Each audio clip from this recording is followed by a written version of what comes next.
हाँ, एक एपी हमें डिटरमाइन करनी है जिसकी थर्ड टर्म 16 दी हुई है और seventh term exceeds the fifth term by 12। Means एक इक्वेशन तो बनेगी थर्ड टर्म से a plus two d equal to 16, और एक इक्वेशन बनेगी इस सिचुएशन से जिसमें लिखा है सेवंथ टर्म फिफ्थ टर्म से कितनी ज्यादा है, 12 ज्यादा है।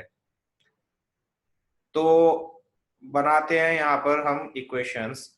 Late a be the first term and d be the common difference of given ap। तो a3 का formula, given that a3 equals to 16, that means a plus 2d equals to 16 हो गया first term, first equation. Second equation में बोला है seventh term exceeds fifth term by 12।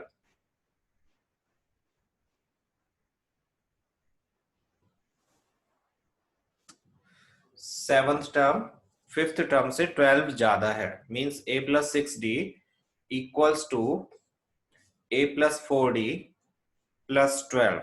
a से cancel out हो गया, 6d माइनस 4d 2d हो गए, और इधर बचा 12। तो d की वैल्यू क्या आ गई हमारे पास, 6। d equals to 6, common difference 6 आ गया। एपी को डिटरमाइन करने के लिए हमें दो ही चीज चाहिए होती है, एक फर्स्ट टर्म और एक कॉमन डिफरेंस। ये दो चीजें हैं तो हम कुछ भी एपी बना सकते हैं, कोई भी टर्म फाइंड आउट कर सकते हैं। सो इस वैल्यू को हमने फर्स्ट इक्वेशन में सब्स्टिट्यूट कर दिया, जिससे हमें क्या मिला, a प्लस 2 के प्लेस पर 2, d के प्लेस पर 6 equals to 16, a plus 12 equals to 16, और a की वैल्यू आ गई 4। a की वैल्यू 4 आ गई तो AP हम सिंपली डिटरमाइन कर सकते हैं। फर्स्ट टर्म 4 हो गई, second term 6 plus 4 that is 10।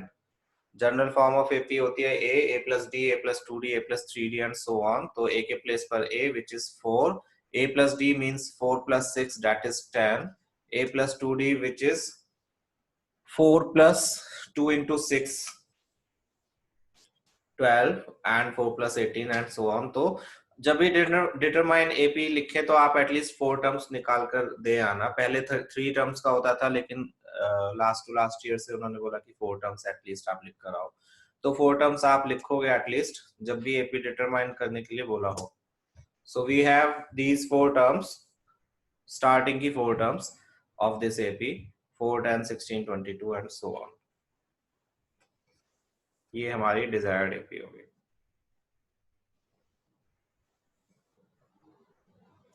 Hence required AP is 4 10 16 22 and so on। किसी को कुछ डाउट इसमें? इजी सा क्वेश्चन था।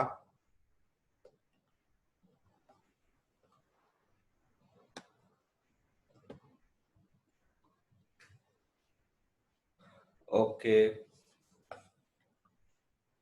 गुड।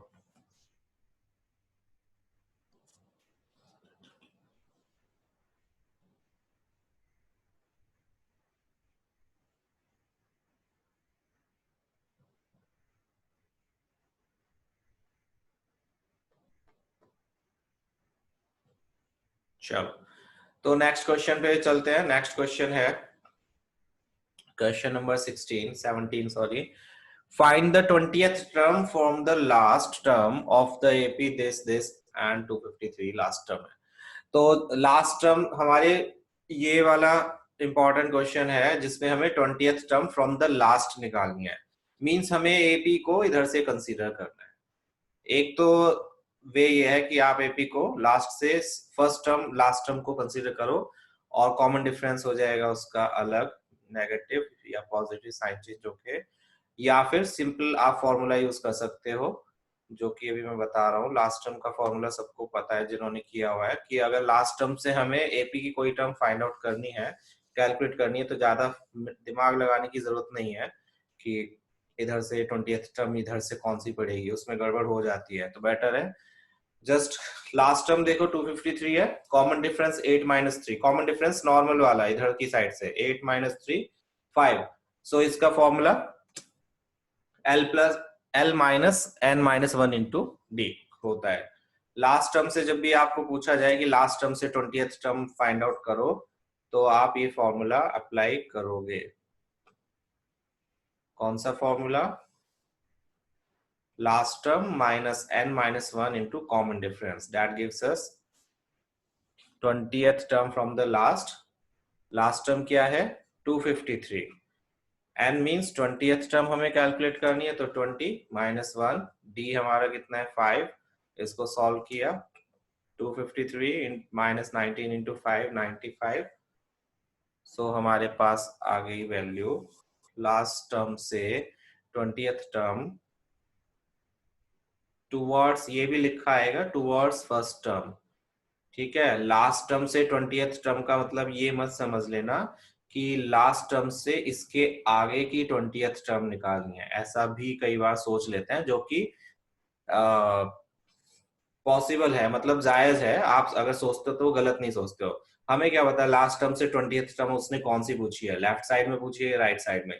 सो क्वेश्चन में प्रोबेबली लिखा होना चाहिए या आएगा 20th term from the last towards first term, means reverse order में कैलकुलेट करनी है। ओके, तो अगर ये वर्ड लिखा आ जाए टूवर्ड्स फर्स्ट टर्म तो कंफ्यूज मत होना, that's the same question. So we have 158 20th term from the last. समझ आ गया? ये फॉर्मूला याद रखना है। अगर एपी की लास्ट टर्म से आपसे कोई टर्म पूछी है towards first term, 20th 90th कोई सी भी, तो आप इस फॉर्मूले का यूज करो इंस्टेड ऑफ यूजिंग माइंड, ज्यादा दिमाग लगाने की जगह, क्योंकि उसमें कुछ ना कुछ गड़बड़ होगी। इधर से 20th, उधर से 28, इधर से 15th, कुछ ऐसा हो जाएगा। बेटर है आप ये सिंपल फॉर्मूला यूज करो। इसमें बस फर्स्ट टर्म ए के प्लेस पर, जो हमारा ए एन का फॉर्मूला होता है उसमें ए के प्लेस पर लास्ट टर्म आ जाएगी, और पॉजिटिव साइन होता है a plus n minus 1 into d, यहाँ पर नेगेटिव साइन आ जाएगा प्लस की जगह। बस ये चेंजेस है, डी सेम रहेगा। ये डी सिंपल वाला ही लेना है इधर की साइड से, जो आपका फर्स्ट टर्म से डी हम देख रहे हैं, दैट इसीलिए यहाँ नेगेटिव हमने ऑलरेडी साइन लगा दिया। क्लियर है? किसी को कुछ पूछना है इस फॉर्मूला के बारे में कि ये फॉर्मूला हम क्यों यूज कर रहे हैं? डेरिवेशन नहीं आती है फॉर्मूलाज की, अगर कोई टीचर आपसे बोलता है कि सम ऑफ एन टर्म्स का डेरिवेशन निकालना है, कुछ करना है, तो मत करने बैठना, टाइम वेस्ट है वो, क्योंकि वो 11th में आएंगे सब कुछ तुम्हारे। एपी अभी 11th में भी कंटिन्यू रहेगी, और उसके साथ में एक टर्म जीपी और जुड़ जाएगी, ज्योमेट्रिकल प्रोग्रेशन। सो वो सब पीएथ टर्म वाले, क्यूएथ टर्म वाले एक्चुअली में 11th क्लास के क्वेश्चंस हैं, बट 10th क्लास में दे देते हैं कई टीचर्स, क्योंकि उसमें सेम ही लॉजिक और फॉर्मूलाज लगते हैं। सो आप कर भी सकते हो नहीं इजिली, कोई मुश्किल भी नहीं है, बट डेरिवेशन नहीं आएगी। फाइन, आगे चले।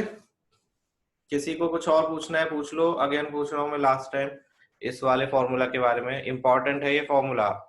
जब भी लास्ट टर्म लिखा आ जाए फ्रॉम द लास्ट टर्म, तो समझ जाओ आपको ये फॉर्मूला यूज करना है।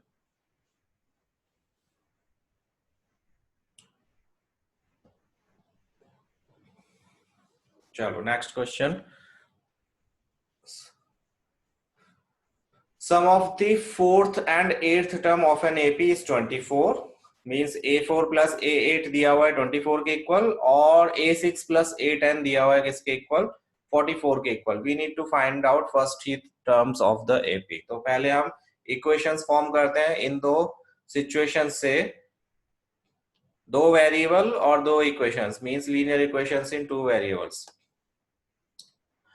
फर्स्ट इक्वेशन हमने पहले कंसीडर कर लिया कि ए तो फर्स्ट टर्म है और डी कॉमन डिफरेंस है, तो according to question fourth term और एट्थ टर्म का जो सम है वो कितना है? 24। A4 के प्लेस पर a plus,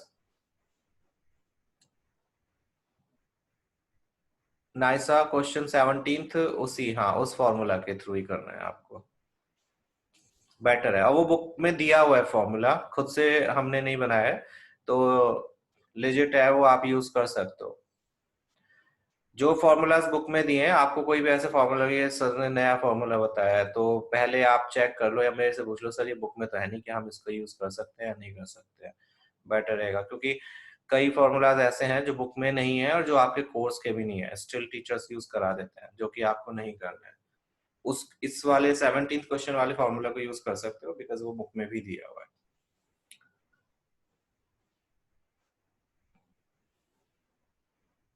So A4 plus A8 equals to 24, A4 A plus 3D, A8 A plus 7D equals to 24, 2A plus 10D equals to 24.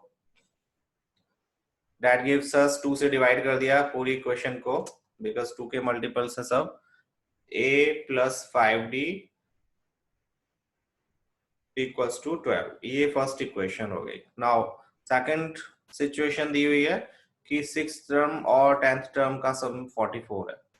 Means A6 plus A10 equals to 44. A6 means A plus 5D और A10 means A plus 9D. A plus 5D A6, A plus 9D A10 और इन दोनों का सम किसके equal है? 44 के equal. Again 2A plus 14D equals to 44. 2 से divide कर लिया बोथ साइड्स को, so we get A plus 7D equals to 22. ये सेकंड इक्वेशन है. फर्स्ट में से सेकंड को या सेकंड को फर्स्ट में से हम डिवाइड कर लेंगे, सॉरी सबट्रैक्ट कर लेंगे, सो दैट हमें ए या डी की वैल्यू मिल सके. डी की वैल्यू निकालते हैं पहले, सबट्रैक्ट कर लेते हैं इक्वेशन फर्स्ट फ्रॉम सेकंड. इसमें से इसको सबट्रैक्ट करते हैं, मींस ए से ए कैंसिल आउट हो जाएगा. 7D माइनस 5D कितना हो जाएगा? 2D and 22 minus 12 that is 10. A plus 7D को A प्लस 5D से 22 को 12 से सबट्रैक्ट किया. सबट्रैक्ट करते हैं तो साइन चेंज हो जाता है, आपको पता है. साइन चेंज हुए तो A से कैंसिल आउट हो गया. 7 minus 5D equals to 2D and 22 minus 12 that is 10. D की वैल्यू आ गई 5. इस वैल्यू को सब्स्टिट्यूट कर लिया या तो फर्स्ट इक्वेशन में या सेकंड इक्वेशन में, जिससे हमें मिला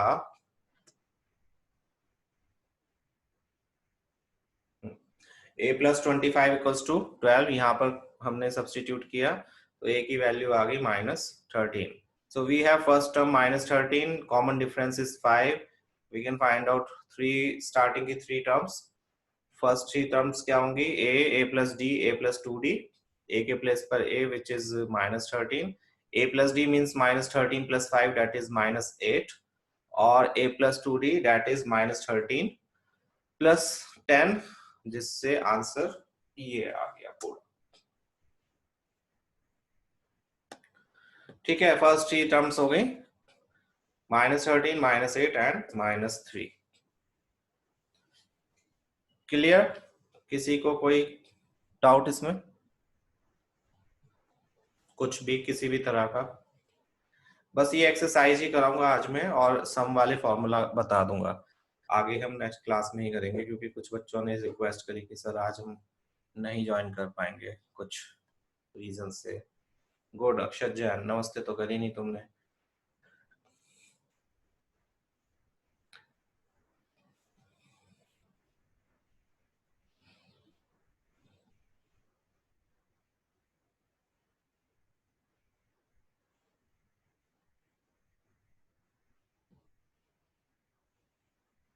अरे सॉरी के लिए नहीं बोला, नमस्ते के लिए बोला है. सॉरी किस बात की?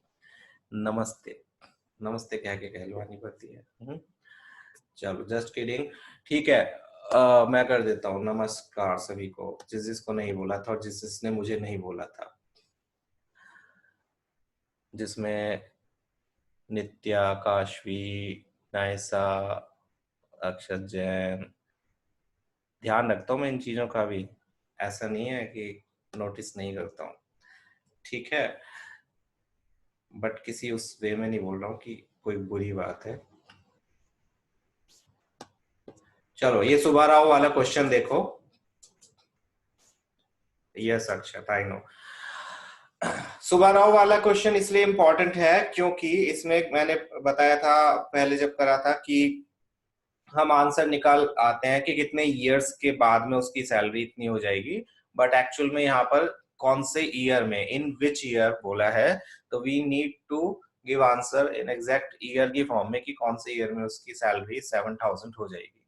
ऑल्सो ये क्वेश्चन सेम लैंग्वेज में और same he years and values को यूज करके सम वाले फॉर्मूले से रिलेट करके भी दे देते हैं, जो हम अभी आगे करेंगे सम वाली एक्सरसाइज. तो जब क्वेश्चन आएगा ऐसा सैलरी से रिलेटेड, इंस्टॉलमेंट से रिलेटेड, तो ध्यान से देख लेना कि ये सम वाले फॉर्मूले का क्वेश्चन है या फिर एन वाले फॉर्मूले का क्वेश्चन है।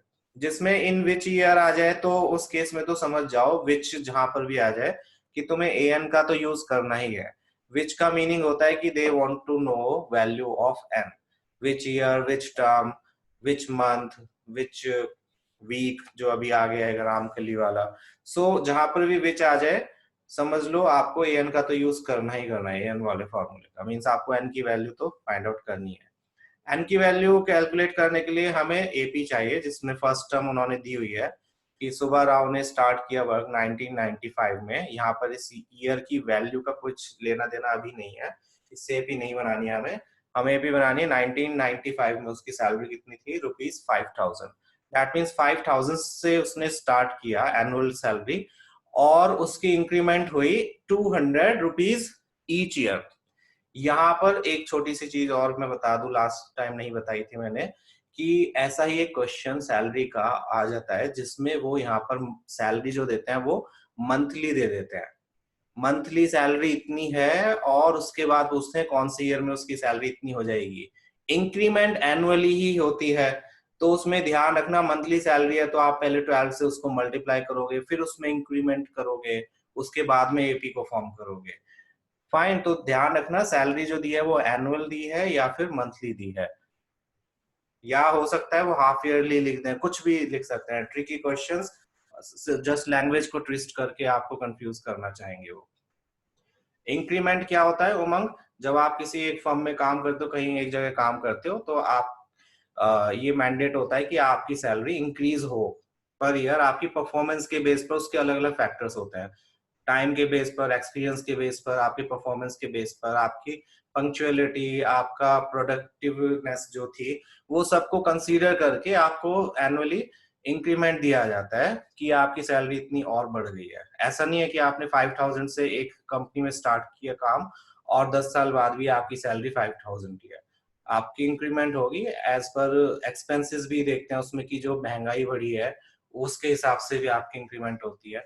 हर बहुत सारे फैक्टर्स होते हैं जिनको कंसीडर करके इंक्रीमेंट होता है। सो यहाँ पर आप वंडर कर रहे होंगे कि सिर्फ 5000 पर ईयर की जो सैलरी है बहुत कम है, बट ये बहुत पुरानी बुक है और उस टाइम पर 5000 भी काफी होते थे जबकि इन्होंने बात करी है।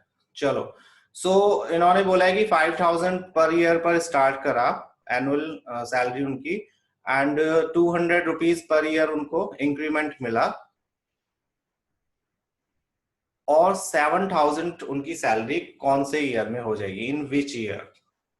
हाउ मेनी ईयर्स नहीं बोला है, हाउ मेनी ईयर्स में हम जो नंबर ऑफ ईयर्स लिख कर आते, हमें बताना है कि कौन से ईयर में। मींस हमें 1995 के बाद 697 कौन से ईयर में उनकी सैलरी 7000 हो जाएगी। सो यहाँ पर पहले देखते हैं सैलरी उनकी क्या होगी। स्टार्टिंग 1995 में 5000 थी, फिर 1996 में 200 उसमें इंक्रीमेंट हो गया, मींस कितनी सैलरी हो गई 5200, देन 5400, 200 बढ़ते गए, एंड लास्ट में उन्होंने पूछा है कि कौन से ईयर में 7000 हो जाएगी। मींस हमें एपी जो बनानी है वो सिर्फ 7000 तक की बनानी है, last term 7000। So we have this AP. यहाँ पर आप कॉमन डिफरेंस देखोगे सबका 200 है, सो वी कैन से कि ये एक एपी फॉर्म कर रही है और एपी फॉर्म कर रही है जिसमें ये लास्ट टर्म है। लास्ट टर्म का हमें एन कैलकुलेट करना है बस कि कौन से ईयर में होगी ये। तो पहले देखते हैं कि एन की वैल्यू क्या आती है। Clearly terms are in AP where a की वैल्यू कितनी है 5000, common difference is 200, and an means last term is 7000। an का फॉर्मूला अप्लाई किया, a plus n minus one into d equals to an होता है। a के place पर a की वैल्यू 5000, n हमें नहीं पता, d के प्लेस पर d 200 और an के प्लेस पर 7000। 7000 माइनस 5000 हो गया 2000। 2000 को 200 से डिवाइड करोगे तो आ जाएगा 10, और 10 में 1 को ऐड करोगे तो आ जाएगा 11। मींस 11 ईयर्स के बाद में, 11th ईयर में, 11 ईयर के बाद में नहीं, 11th ईयर में उनकी सैलरी कितनी हो जाएगी 7000 हो जाएगी। और 1995 से 11th ईयर कौन सा पड़ेगा 2005।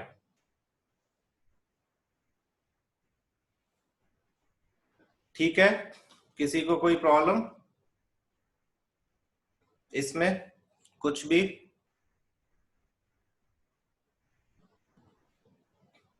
समझ आ गया होगा आई होप। इजी क्वेश्चन है। 2006 था। 10 10 11।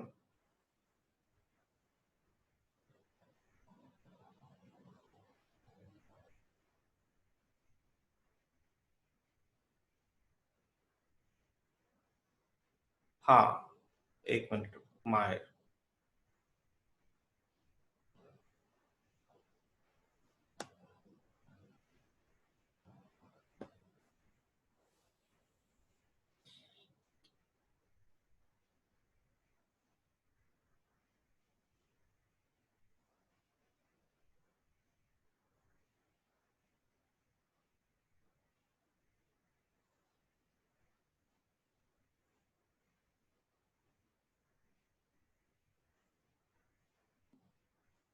उमंग इंक्रीमेंट समझ आ गया क्या होता है?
ठीक है वैभव, इसकी रिकॉर्डिंग दे दी जाएगी।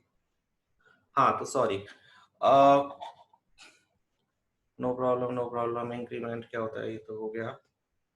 No problem, it should be 2006। 2006 2006 होना चाहिए। Where is board, just a minute.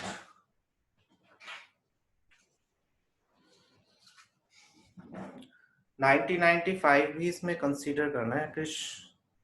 चलो देखते हैं एक बार, जस्ट टू चेक कि क्या होता है।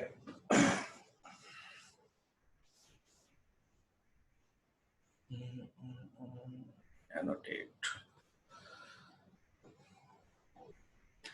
1995 से स्टार्ट किया ना उसने। 95, 96, 97, 98, 99 और ये हो गया 2000, 2001, 2002, 2003, 2004, 2005।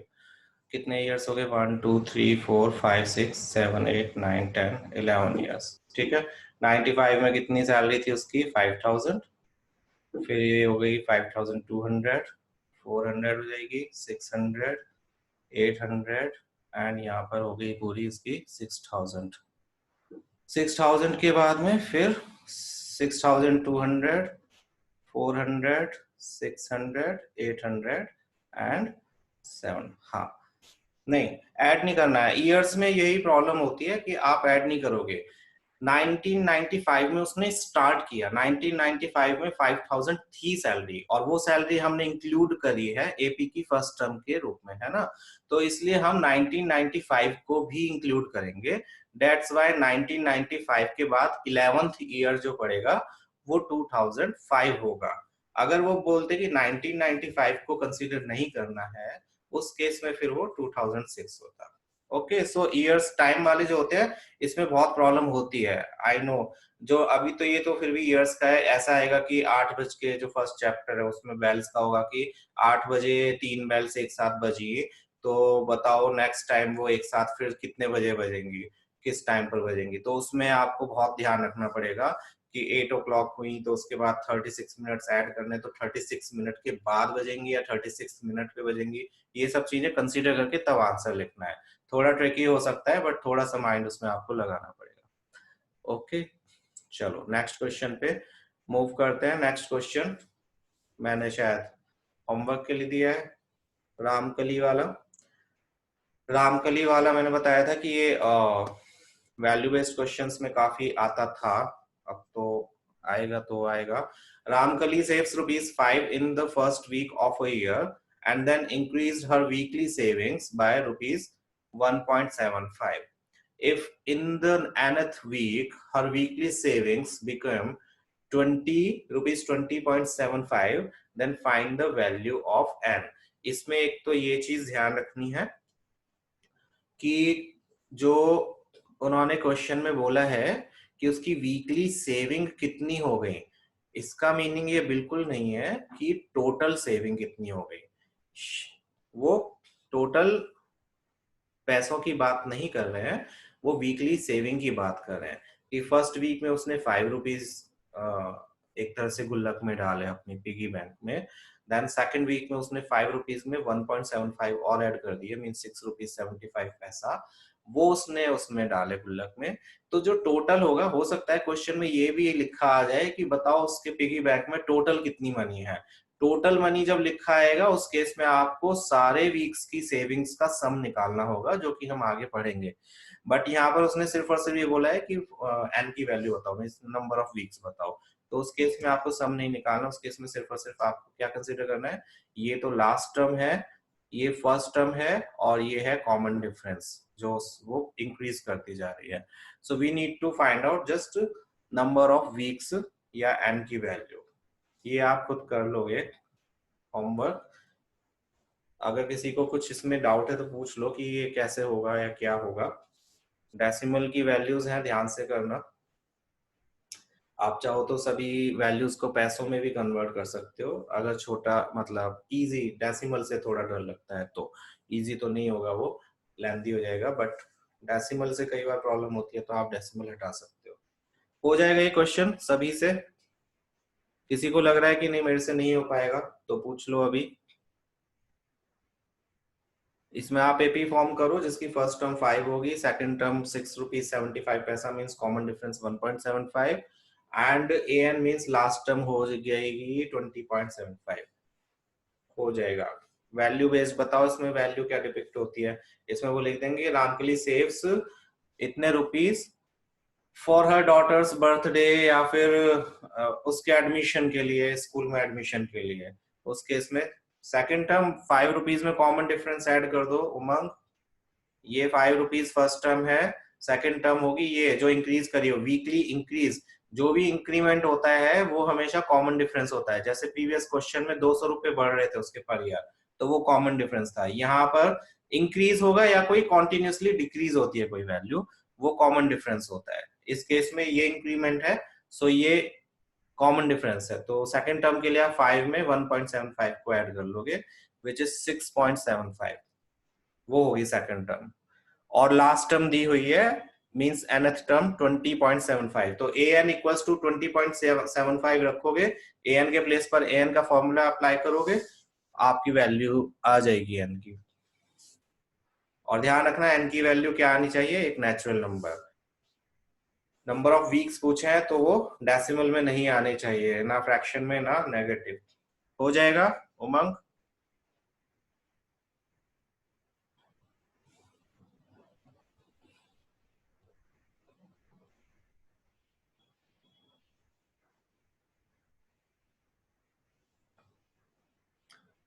चलो ये good. Sum of n terms का फॉर्मूला मैं बता देता हूं, फिर मैं क्लास खत्म कर दूंगा। सम ऑफ एन टर्म्स मींस जब हमें एपी की सारी टर्म्स का सम निकालना होता है, हम ऑब्वियसली मैन्युअली ऐड करने नहीं बैठेंगे उनको। सपोज मैंने आपको बोला कि आपको ऐड करना है 1 से लेकर 999 तक के सभी नंबर्स को ऐड करो, तो उस केस में आप ऐसे तो नहीं करोगे, 1 को फिर ऐड किया, फिर 2 में, फिर 2 आंसर जो है उसको 3 में ऐड किया, बहुत लंबा प्रोसेस हो जाएगा। तो उसको ही शॉर्ट करने के लिए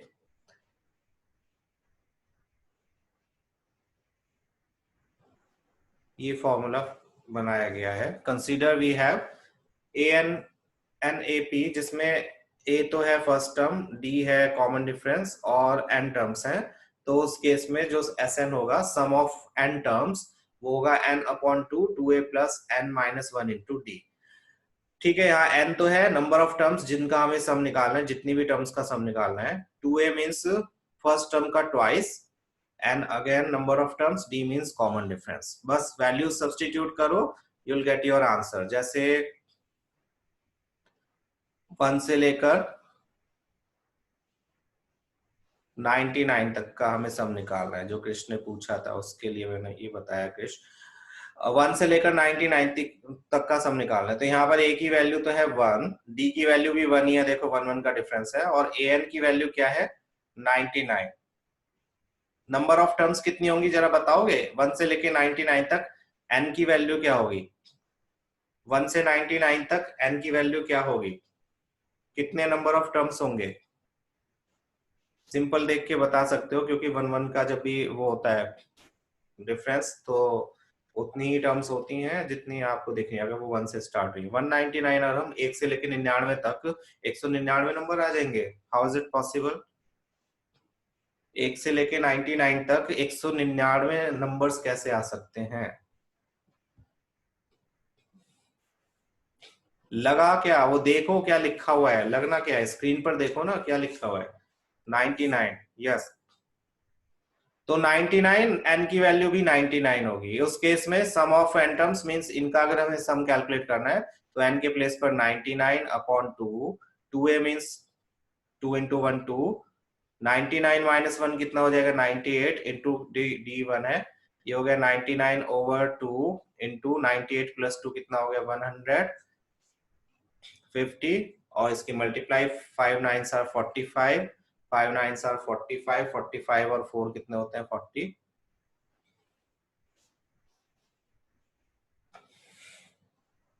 ठीक है, तो ये इन्होंने किसने करके दिखाया था? मैंने इसकी स्टोरी बताई थी कृष्ण तुम्हें भी।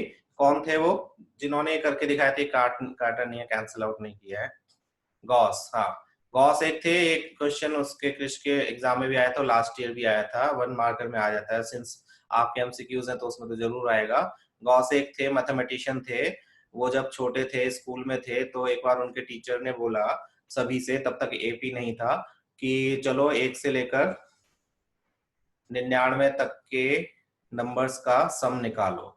तो सब मैनुअली ऐड करने लगे, 1 + 2 3 प्लस, फिर ऐसे ऐड करने लगे, क्योंकि एपी तो था नहीं।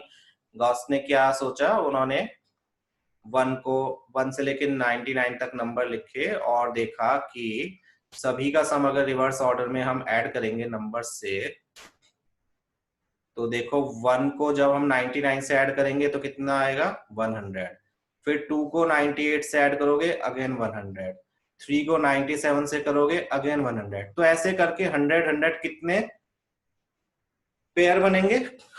कोई बता सकता है कितने पेयर बनेंगे?